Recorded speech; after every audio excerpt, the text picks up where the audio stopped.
सभी साथियों को नमस्कार। स्वागत है हमारे YouTube चैनल मैथ्स क्लास में।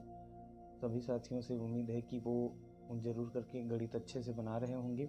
जहाँ समस्या होगी बिल्कुल उनके कमेंट्स का स्वागत है और हम चाहेंगे कि उनके कमेंट्स के माध्यम से हम निरंतर सुधार करते रहें। तब तक के लिए साथियों अपना प्यार देते रहिए हमें, और इस चैनल को लाइक, शेयर और जितना ज़्यादा हो सके सब्सक्राइब कीजिए, ताकि हम हमेशा अच्छा कार्य करने के लिए और हमेशा गणित के क्षेत्र में कुछ अच्छा करने के लिए प्रोत्साहित होते रहें। तो सभी साथियों को धन्यवाद and again like, share and subscribe. Thank you. ये आगे चलते हैं आज के गणित की ओर। इस गणित को भी आप साथियों से निवेदन है कि थोड़ा अच्छे से समझने का प्रयास कीजिए, और जहाँ भी लगे कि आपको एक सुझाव देना है तो बिल्कुल कमेंट कीजिएगा। आइए दोस्तों, तो चलते हैं आज की गणित। साथियों, आज हम असाइनमेंट 2 माह अक्टूबर के कक्षा 10वीं के असाइनमेंट पे चर्चा करेंगे। इसके पहले के जितने भी प्रश्न हैं, हम यहाँ आज 7वां प्रश्न को हल करने वाले हैं, और इसके पहले के जितने भी प्रश्न हैं, पहला, दूसरा, तीसरा, चौथा, पाँचवा, उन सब का वीडियो हम बना के डाल चुके हैं। यदि साथियों नहीं मिला होगा तो वो डिस्क्रिप्शन लिंक में जाकर देख सकते हैं। आइए साथियों, अब हम यहाँ पर देखते हैं असाइनमेंट 2 माह अक्टूबर के 7वें प्रश्न को, जो कि आपके प्रश्नावली में नहीं दिया है लेकिन प्रश्नावली से संबंधित है। ठीक है, प्रश्नावली का ही प्रश्न है, लेकिन इसको क्या किया है, बोर्ड ने अपने तरीके से एक नया प्रश्न बना के दिया है, तो इसको हम समझेंगे, इसीलिए इसका वीडियो अलग से बनाना पड़ रहा है। बाकी जो प्रश्न है तीसरा नंबर का, उसका भी हमारे प्रश्न उत्तर में नहीं था, प्रश्नावली में नहीं था, तो उसका भी एक अलग से वीडियो बना के डाल दिया गया है। बाकी जो प्रश्नों के उत्तर हैं साथियों, वो आपको हमारे चैप्टर वाले जो जितने भी सॉल्यूशन हमने किए हैं, जो भी चैप्टर्स थे, वहाँ पर जाके आप देखेंगे तो वहाँ से मिल जाएगा, और नहीं भी देखते हैं तो आपको डिस्क्रिप्शन से लिंक मिल जाएंगे। तो आइए साथियों, आज हम देखते हैं असाइनमेंट 2 माह अक्टूबर के 7वें प्रश्न को, जो कहता है, ये आलेख से संबंधित है। आपका प्रश्न अध्याय 7 कक्षा 10वीं के उससे संबंधित है।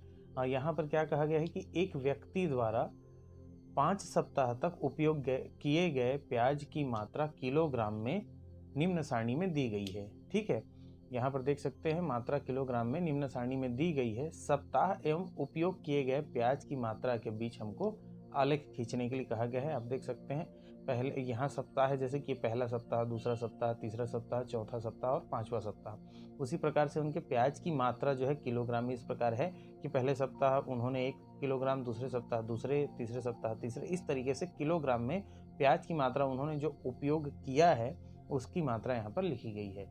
तो साथियों, इस प्रकार का जब भी सारणी हमारे पास आता है तो हम अधिकतर एक काम करते हैं कि ऊपर वाले को y अक्ष और नीचे वाले को x अक्ष में लेते हैं। अब जिन साथियों के y अक्ष और x अक्ष क्या होता है उतना जानकारी नहीं, तो हम इसमें थोड़ा सा डिटेल करने की कोशिश करेंगे। कि देखिए साथियों, ग्राफ जो होता है, ग्राफ पेपर में बहुत सारी लाइनें होती हैं, और उनके बीच में हमको x अक्ष, y अक्ष, ये 2 अक्ष बनाने होते हैं। इन दोनों अक्षों के बीच में यहाँ पर हम ये एक प्रकार का संख्या रेखा ही है, तो संख्या रेखा में यहाँ संख्या लिखी है, यहाँ पर संख्या लिखी है। उन दोनों संख्याओं के बीच में क्या संबंध है उसको दर्शाने के लिए हम इन अलग अलग जो चतुर्थांश है उसका उपयोग करते हैं। ये चतुर्थांश क्या होता है, ग्राफ में किस प्रकार से इसका उपयोग होता है, इन सब को समझने के लिए आप हमारे पिछले वीडियो को भी या प्ले लिस्ट में जाके देख सकते हैं। तो ये हमारा पहला चतुर्थांश होता है, ये दूसरा चतुर्थांश, ये तीसरा चतुर्थांश, और ये होता है हमारा चौथा चतुर्थांश। इस प्रकार से ग्राफ पेपर में जो हम अक्ष बनाते हैं उसके 4 हिस्से होते हैं। तो साथियों, ये x अक्ष कहलाता है और ये y अक्ष कहलाता है। ये दोनों एक जगह पर जहाँ पर काटते हैं उसको हम कहते हैं मूल बिंदु, और इस मूल बिंदु से हम यदि बाईं तरफ जाते हैं तो x को हम x डैश नाम देते हैं, और y को मूल बिंदु से नीचे की ओर जाते हैं तो y डैश अक्ष का नाम दे देते हैं। ऐसा क्यों किया जाता है, ये केवल पहचानने के लिए। ये है तो पूरा x अक्ष, लेकिन इधर जब हम जाएंगे तो धनात्मक मानों को लिखा जाता है, और इस ओर जब जाते हैं तो ऋणात्मक मानों को लिखा जाता है। उसी प्रकार से y अक्ष में ऊपर की ओर जो मान होंगे वो धनात्मक मान लिखे जाते हैं, और नीचे की ओर जो मान होते हैं वो ऋणात्मक मान लिखे जाते हैं।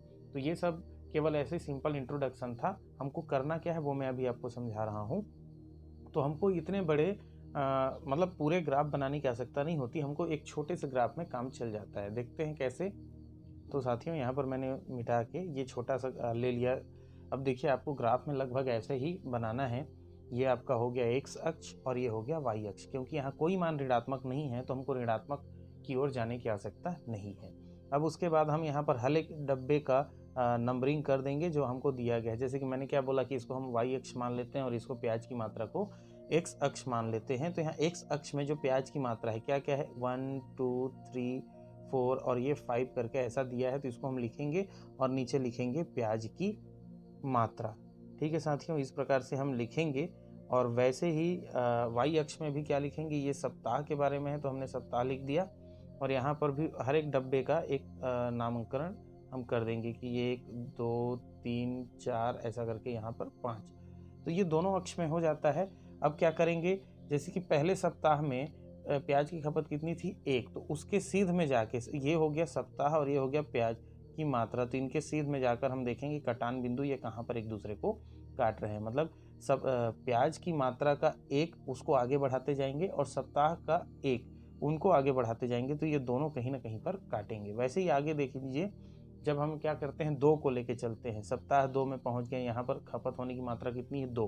तो हम क्या करते हैं, यहाँ से आगे इस प्रकार से लाइन बनाते हैं। यहाँ से 2 के ऊपर भी हम लाइन बनाते हैं। तो ये कहीं पर जाके एक दूसरे को काटते हैं। तो यही पॉइंट है। इसी तरीके से सभी में हमको पॉइंट बनाने हैं और वहाँ से जो मिलने वाले बिंदु हैं उनको मिलाते हुए एक रेखा का निर्माण करना है। जरूरी नहीं कि हर जगह रेखा बने, कहीं पर वक्राकार भी बन सकता है। तो जैसा भी बने आपको बिंदु के अनुसार उनको जोड़ते हुए जाना है। तो यही हमारा क्या होता है साथियों, आलेख होता है। हालांकि मैं अभी ग्राफ पेपर में आपको करके बताऊंगा, लेकिन ये केवल एक सामान्य जानकारी के रूप में मैंने यहाँ पर बता दिया। आगे हम चलते हैं इसको ग्राफ पेपर में किस प्रकार से हल करेंगे।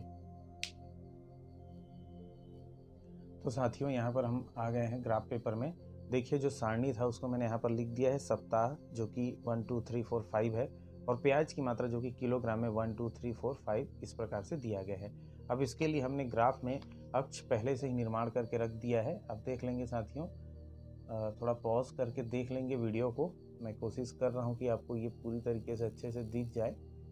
तो यहाँ पर है हमारे पास जो पहले तो हम चलते हैं पैमाने पर। तो पैमाना पे हमने क्या लिया हुआ है, एक्स अक्ष एक बड़ा खाना, जो एक्स अक्ष में ये एक बड़ा डब्बा है, ये जो बड़े बड़े मतलब ये देखिए ये डब्बा एक चौकोर है ना। तो वैसे ही इस बड़े डब्बे के बीच में हमने क्या किया है, प्याज की मात्रा को लिया है। तो जो हमने लिया है वो हमने यहाँ पर लिख दिया। वैसे ही वाई अक्ष में इस ओर एक बड़े डब्बे में देखिए, एक बड़े डब्बे में हमने क्या किया है, एक सप्ताह को लिखा है। तो वाई अक्ष का एक बड़ा खाना बराबर एक सप्ताह यहाँ पर होगा और एक्स अक्ष का एक बड़ा खाना मतलब 1 किलोग्राम यहाँ पर हमने लिया हुआ है। ठीक है साथियों, तो पैमाना हो गया। पैमाना आप सभी को बनाना है, लिख दीजिएगा। और बगल में यहाँ पर जैसे कि मैंने पेंसिल से लिखा हुआ है, तो आप ये गलती ना करें। प्रश्न का जब उत्तर आप देंगे तो यहाँ पर पेन से ही लिखेंगे। यहाँ जो सॉल्यूशन आप बनाएंगे वो किससे बनाएंगे, पेंसिल से बनाएंगे। ठीक है साथियों, ये इस प्रकार से आप हल कर सकते हैं। यदि आपको कॉन्फिडेंस है कि आप यहाँ पर बिना गलती के बना सकते हैं तो आप पेन से भी बना सकते हैं, कोई प्रॉब्लम नहीं होगी। लेकिन क्या है कि इसका एक वैलिड मेथड जो होता है वो पेंसिल से अपन लोग हल करते हैं। लेकिन आप पेन से भी बनाते हो, आप कॉन्फिडेंस हो कि इसमें ज़्यादा काट पीट नहीं करोगे, तो फिर आप पेन से भी बना सकते हो। ठीक है साथियों, और यहाँ जो प्रश्न होगा इधर जो आप लिखोगे निश्चित रूप से आप पेन से ही लिखिए। खैर, अब यहाँ पर आते हैं, पैमाना हमने डिक्लेयर कर दिया। अब उसके बाद यहाँ पर आ गए, हमने क्या किया, प्याज की मात्रा देख लीजिए, एक्स अक्ष और यहाँ एक्स डेस है, ये अक्षों को हमने अच्छी तरीके से यहाँ पर बना दिया। क्योंकि ऋणात्मक का हमको आवश्यकता नहीं है तो हमने इन क्षेत्रों को छोटा बना दिया और इधर जहाँ पर हमको आवश्यकता है उसको हमने बड़ा बना के रखा है। ये एक्स अक्ष हो गया, ये एक्स डेस हो गया, ये वाई अक्ष हो गया, ये वाई डेस हो गया। प्याज की मात्रा किलोग्राम में जो हमने यहाँ पर लिखा था पैमाने में, जो पैमाने में हमने लिखा है उस चीज़ को यहाँ डिक्लेयर भी करेंगे कि वहाँ के नीचे हमने किस चीज़ को लिया है उसका मान लिखेंगे। वैसे ही सप्ताह यहाँ पर हमने लिख दिया। अब देखिए साथियों, सारणी से हम मिलाते जाएंगे। जैसे कि यहाँ पर क्या है, सप्ताह 1 के लिए प्याज की मात्रा 1 है। अच्छा होगा आप क्वेश्चन यदि लिखे होंगे तो सामने में ही रखिए, उसके अनुसार चूंकि हम यहाँ पर सीधा सीधा हल करेंगे। तो हमने क्या कहा कि अब देखिए इसमें क्या होता है, ग्राफ पेपर में आसानी होता है कि हम लाइन टू लाइन जा सकते हैं। तो देखिए जैसे कि हमने प्याज की मात्रा 1 और सप्ताह 1 को एक साथ मिलाया, इस बिंदु पर मिलेंगे। उसी तरीके से हम सप्ताह 2 में गए और यहाँ पर जैसे आगे लाइन बनाएंगे, जैसे मैंने वहाँ पर अभी बोर्ड में आपको हल करके बताया था, तो ठीक उसी तरीके से यहाँ पर भी हमने 2 को, इस 2 के लाइन को आगे बढ़ाएंगे, इस 2 के लाइन को आगे बढ़ाएंगे, तो एक जगह पर ये काटेंगे। वैसे ही 3 के लिए भी हम देखेंगे तो ये यहाँ पर काटेंगे, सीधा सीधा आपको दिख रहा है। 4 जो है ये आपस में एक दूसरे को यहाँ पर काट रहे हैं और 5 जो है यहाँ पर काट रहे हैं। तो इस तरह साथियों आप चाहें तो इनका निर्देशांक लिख सकते हैं। ये 1 और 1 हो गया, ये आपका 2 और 2 है, ये आपका 3 और 3 है। यहाँ समझ में नहीं आ रहा हो तो समझ लीजिए ये x अक्ष का मान है, ये y अक्ष का मान है। तो x अक्ष मतलब प्याज की मात्रा और y अक्ष मतलब सप्ताह। ठीक है, तो इस प्रकार से साथियों यहाँ पर क्या होगा, हमारे पास सभी बिंदुओं के निर्देशांक भी निकल गए और ये आलेख बनाने के लिए कहा गया है, तो बिंदु आपको मिल गए। अब क्या कर सकते हैं, चूंकि ये सीधा लाइन है तो हम क्या करें, स्केल की सहायता से मूल बिंदु से काटते हुए इसको हम एक सीधा रेखा खींच देंगे। तो ये हमारा आलेख जो होता है ये हो गया कंप्लीट। ठीक है साथियों, यदि बिंदु ऊपर नीचे आगे पीछे है तो आप उन बिंदुओं को मिलाते जाइए। यदि वक्राकार रेखा या वक्राकार आलेख प्राप्त होता है तो भी कोई दिक्कत नहीं है।